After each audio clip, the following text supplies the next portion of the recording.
बैसाख के महीने में एक पकवान बनता है शंकर जी का।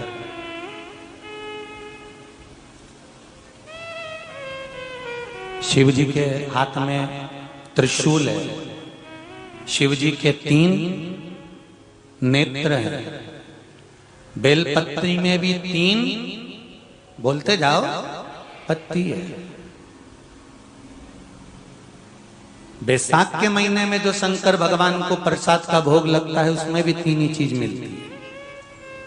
सत्तू कोई दूसरे महीने में बनता है? जम के तो बोलो नहीं। कब बनता है? यही बैसाख के महीने में। चने की दाल, गेहूं और जौ, इन तीनों को गलाकर सेक कर जो सत्तू तैयार होता है, इसी बैसाख के महीने में परशुराम जयंती के दिन या अमावस्या के दिन या पूर्णिमा के दिन शंकर भगवान को समर्पित होता है और भगवान विष्णु को समर्पित होता है। दुनिया के लोग कहते क्या होता है सत्तू से? सास अपनी बहू से कहती है बेटा सत्तू बना ले, थोड़ा सा सत्तू बाजार से ले आना, 10 रुपए का खरीद कर ले आना। आज सत्तू, आज अपन पूजन करेंगे सत्तू की, अक्षय तृतीया है, थोड़ा सा पूज देंगे, थोड़ा सा भगवान को भोग लगा देंगे, सत्तू का लड्डू बना लेंगे। बोलो री जी सही है कि गलत है?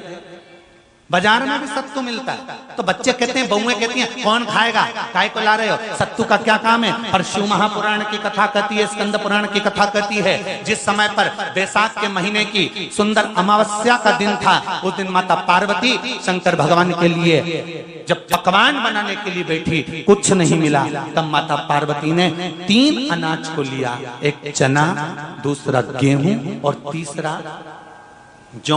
इन तीनों को भींग रहे थे उसको लेकर आए गंगा जी में से, उसको सेक कर माता ने अंगीठी पर और उसका जो सत्तू बनाकर शिव को दिया। शंकर भगवान ने कह दिया, सुन पार्वती, ये सत्तू नहीं, ये मेरी औषधि है।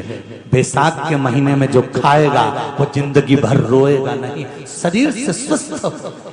अब उसको लोगों ने हंसी खेल में ले लिया, सत्तू का क्या काम, मम्मी हम नहीं खाएंगे, बड़ा पूरा। शिव जी का एक एक चीज बैसाख के महीने में पियो बेल। बेल मतलब समझ गए? बेल का रस। बैसाख के महीने में पियो बेल और शरीर को रखो ऑलिव बेल। शरीर बेकार नहीं होगा, शरीर बेकार नहीं हो सकता। अब शिव आराधना तो करो। हाँ, जिंदगी की मोड़ पर शंकर परीक्षा बहुत लेते हैं, बहुत परीक्षा। एक सुंदर संवाद आता है स्कंद पुराण, शायद आप लोगों ने सुना होगा, सुना हो तो भी सुन लो, नहीं सुना हो तो भी सुन लो। कांति नगर में राजा श्रीयाजी रहते थे। उनकी धर्मपत्नी का नाम था चांगुणा। क्या नाम है उनका? चांगुणा।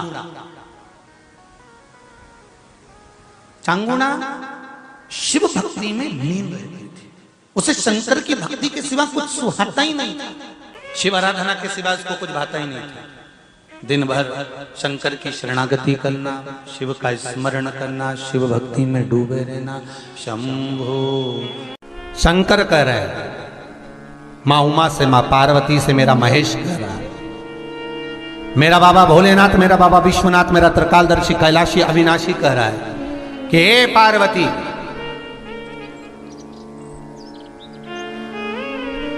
एक बीला, एक बेल जो मुझे समर्पित करता है, और समर्पित करने के बाद उस बेल की महत्वता देखिए, जो बैसाख महीने में बाबा शंकर को जो चढ़ाया जाता है और 1000 अश्वमेध यज्ञ का पुण्य फल हम प्राप्त कर लेते, मात्र एक फल चढ़ाकर, मात्र एक फल चढ़ाकर।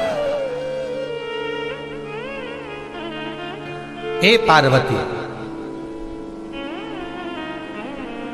संसार का मनुष्य जब मुझे वो बेलपत्र समर्पित कर, वो बेल का फल समर्पित करता है, पार्वती वो फल जो मुझे चढ़ता है, फिर मैं भले नर्मदा के जल से निकला हुआ कंकर शंकर क्यों ना हूं, फिर चाहे मैं गंगा के जल से निकला हुआ कंकर शंकर क्यों ना हूं, चाहे फिर मैं यमुना के जल से निकला हुआ कंकर शंकर क्यों ना हूं, चाहे मैं सरयू के जल से निकला हुआ कंकर शंकर क्यों ना हूं, चाहे मंदाकिनी के जल से निकला हुआ कंकर शंकर क्यों ना हूं। ए पार्वती, फिर जो भी शिवलिंग पर वो बेल समर्पित होता है वो बेल उठाकर जीव अपने कार्य में ले सकता है। ये माँ उमा से कह रहा है। तो उस बेल की महत्वता जानेंगे।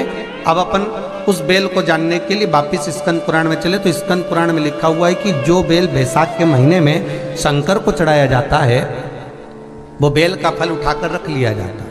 बैसाख के महीने में उस चढ़े हुए, बाकी के आपको बेल का फल खाना हो तो बात दूसरी, पर चढ़ा हुआ जो बेल का फल है वो पूरा बैसाख नहीं खाना। बैसाख के बाद में अगला जो महीना आए उस महीने के अंदर उस फल के अंदर का गुर्दा निकालकर उसको सुखा लीजिए और सुखाकर जिस व्यक्ति को पथरी की बीमारी हो और जिस व्यक्ति को पेट में बहुत भोजन पचता ही नहीं है, पूरा शरीर पाचन क्रिया बेकार हो गई, उस व्यक्ति को केवल 7 दिन तक शंकर पर चढ़ा हुआ वो बेलपत्र प्रदान कर दीजिए। पथरी भी बाहर और पाचन क्रिया भी ठीक, जिंदगी भर तकलीफ नहीं। उस बैसाख में उस फल की इतनी महत्वता बाबा भोलेनाथ स्कंद पुराण, लिंग पुराण, नर्मदा पुराण, पद्म पुराण के अंतर्गत, शिव महापुराण के अंतर्गत वर्णन कर उसकी महत्वता है। वो बेल का फल साधारण नहीं हो सकता। श्री शिवाय नमस्तुभ्यम। हर हर महादेव। गुरुजी द्वारा बताए गए उपाय को विश्वास के साथ जरूर करें और कमेंट में श्री शिवाय